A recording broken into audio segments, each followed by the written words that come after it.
Welcome back. इस video के अंदर हम बात करेंगे कि हम मेथड को एज अ प्रॉप किस तरीके से जो है वो पास करवा सकते हैं किसी दूसरे कंपोनेंट के अंदर। उसके लिए मैं VS कोड में जाओ चला जाता हूँ। इससे पहले हमने देखा था कि हम प्रॉप्स के अंदर जो प्रॉपर्टीज वगैरह होती हैं, जो भी हमने वैल्यू वगैरह पास करवानी तो वो हम जो है वो पास करवा सकते हैं।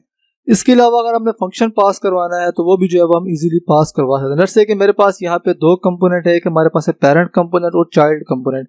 मैं यहाँ पे पेरेंट कंपोनेंट के अंदर यहाँ पे एक फंक्शन बनाऊंगा और जो फंक्शन होगा उसको जो है वो हम कॉल करेंगे, जो हमारा बटन होगा चाइल्ड कंपोनेंट के अंदर उसके क्लिक के ऊपर। तो हम देखते हैं कि हम किस तरीके से जो फंक्शन है उसको तो प्रॉप पास करवा सकते हैं। तो उसके लिए मैं यहाँ पे दो कंपोनेंट जो है वो बना लूंगा। सबसे पहले मैं यहाँ पे बना लेता हूँ parent.js एंड देन उसके बाद यहाँ पे जो दूसरा कंपोनेंट होगा वो हमारे पास होगा child.js। तो सबसे पहले हम यहाँ पे पेरेंट कंपोनेंट के अंदर आएंगे एंड देन यहाँ पे सबसे पहले अपना जो कोड होगा वो हम यहाँ पे लिखेंगे। तो उसके लिए सबसे पहले यहाँ पे जो कंपोनेंट है उसको मैं यहाँ पे इस तरीके से टेम्पलेट जो मैं यहाँ पे कर लूंगा एंड देन उसके बाद यहाँ पे सबसे पहले मुझे क्या करना है, यहाँ पे मुझे फंक्शन है वो यहाँ पे जो है वो बनाना है। फंक्शन बनाने से पहले मैं यहाँ पे एक स्टेट जो है वो डिफाइन कर लूंगा। तो मैं यहाँ पे यूज स्टेट को जो है वो इम्पोर्ट कर लेता हूँ। यूज स्टेट को मैं यहाँ से जो है वो इम्पोर्ट कर लूंगा एंड देन उसके बाद यहाँ पे मैं एक स्टेट जो है वो डिफाइन कर दूंगा। उसके अंदर यहाँ पे मैं एक पेरेंट का जो नाम होगा वो मैं यहाँ पे जो है वो डिफाइन करूंगा, मैं एक प्रॉपर्टी जो है वो डिफाइन करूंगा।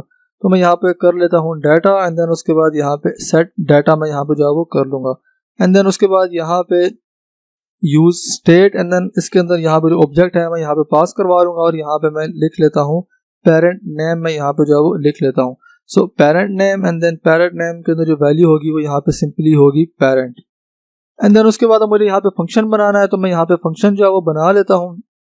तो मैं यहाँ पे कर लेता हूँ कॉन्स्ट ग्रीट हैंडलर के नाम से जो फंक्शन है वो मैं यहाँ पे जो है वो बना लूंगा एंड देन उसके बाद यहाँ पे जो फंक्शन होगा ये एरो फंक्शन होगा एंड देन उसके बाद इस फंक्शन के अंदर सिंपली मैं क्या करूंगा, मैं यहाँ पे एक अलर्ट जो है वो यहाँ पे शो करवा दूंगा एंड देन अलर्ट को जो है मैं अभी यहाँ पे जो है वो टेम्पलेट लिटल जो है वो रखूंगा, टेम्पलेट स्ट्रिंग मतलब यहाँ पे जावास्क्रिप्ट का जो फीचर है हम इसके अंदर जो वेरिएबल है वो हम यहाँ पे स्ट्रिंग के अंदर जो है वो एम्बेड कर सकते हैं। उसके बाद में यहाँ पे जो है वो जो हमारा वेरिएबल है डेटा के अंदर यहाँ पेरेंट नेम वो मैं यहाँ पे जो है वो कर लूंगा।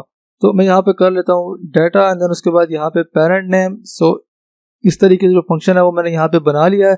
उसके बाद अब मैं चला जाऊंगा चाइल्ड कंपोनेंट के अंदर। चाइल्ड कंपोनेंट के अंदर मैं यहाँ पे जो टेम्पलेट है मैं यहाँ पे पहले जो है वो इसको ऐड कर लेता हूँ RFCE करके एंड देन उसके बाद सिंपली हमने क्या करना है, हमने यहाँ पे इसके अंदर एक बटन बनाना है और उसके अंदर जो फंक्शन होगा वो हम यहाँ पे जो है वो उसको कॉल कर लेंगे। तो मैं यहाँ पे जो है वो बटन जो है वो बना लेता हूँ यहाँ पे इस डिव के अंदर। तो यहाँ पे बटन में बना लेता हूँ, बटन के ऊपर जो है वो हम ऑन क्लिक का जो हैंडलर है वो मैं यहाँ पे लगा लूंगा ऑन क्लिक एंड देन उसके बाद यहाँ पे जो फंक्शन है हम उसको यहाँ पे जो है वो पास कर लेंगे। तो जो फंक्शन है उसको मैं यहाँ पे सबसे पहले यहाँ पे डी स्ट्रक्चर जो है वो कर लेता हूँ। तो मैं यहाँ पे कर लेता हूँ ग्रीट हैंडलर जो है मैं यहाँ पे कर लूंगा एंड देन सिंपली उसके बाद यहाँ पे जो ग्रीट हैंडलर है उसको मैं इस तरीके से यहाँ पे जो है वो कॉल कर लेता हूँ एंड देन यहाँ पे जो टेक्स्ट होगा बटन के ऊपर मैं इस तरीके से जो है वो लिख लूंगा। उसके बाद अब मुझे क्या करना है, मुझे सिंपली यहाँ पे जो कंपोनेंट है हमारा चाइल्ड वाला उसको मुझे यहाँ पे जो है वो कॉल करना। तो यहाँ पे इसको मैं कॉल कर लेता हूँ चाइल्ड कंपोनेंट को और यहाँ पे एज अ प्रॉप अब मुझे जो फंक्शन है वो यहाँ पे पास करवाना है। तो सिंपली मुझे यहाँ पे ग्रीट हैंडलर के अंदर यहाँ पे ग्रीट हैंडलर जो फंक्शन है हमारा यहाँ पे उसको मैं यहाँ पे पास करवा दूंगा। तो इसको मैं यहाँ से नेम कॉपी कर लेता हूँ और यहाँ पे जो है वो उसको पास करवा देता हूँ। अभी जो हमारा पेरेंट कंपोनेंट है उसको हमने यहाँ पे app.js के अंदर जो है वो ऐड करना है। तो मैं यहाँ पे इसको ऐड कर लेता हूँ parent.js। तो यहाँ पे इस तरीके से जो हमारा कंपोनेंट है वो यहाँ पे ऐड हो जाएगा। उसके बाद मैं जाऊँगा क्रोम के अंदर। तो यहाँ पे हमारे पास आ रहा है ग्रीट। तो मैंने यहाँ पे ग्रीट के ऊपर जो है वो क्लिक किया तो यहाँ पे आप देख सकते हैं कि यहाँ पे हेलो पेरेंट जो है वो हमें यहाँ पे शो हो रहा है। तो यहाँ पे जो फंक्शन है वो हमने एज अ प्रॉप जो है वो चाइल्ड के ऊपर जो है वो पास किया और जो बटन हमने अटैच किया वो हमने चाइल्ड कंपोनेंट के अंदर जो है वो लगाया।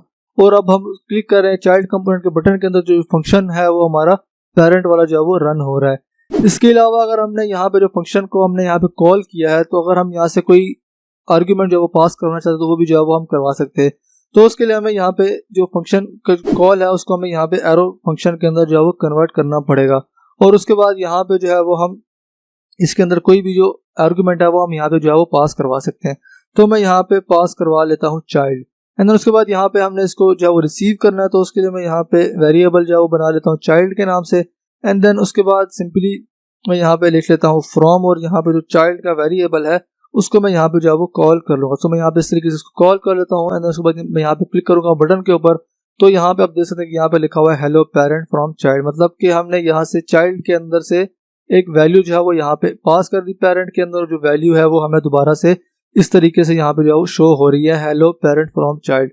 सो इस तरीके से जो फंक्शन है हम उसको एज अ प्रॉप किसी दूसरे कंपोनेंट के अंदर जो है वो पास करवा सकते हैं। फिर उस कंपोनेंट के अंदर जो हमारा चाइल्ड कंपोनेंट होगा हम उसके अंदर फंक्शन को जो है वो यूज करके अगर हमने आर्गुमेंट वगैरह पास करवाना है दोबारा से पेरेंट कंपोनेंट के अंदर, तो हम इस तरीके से जो है वो कर सकते हैं। सो आई होप कि आपको समझ आ गया होगा। So see you in the next video.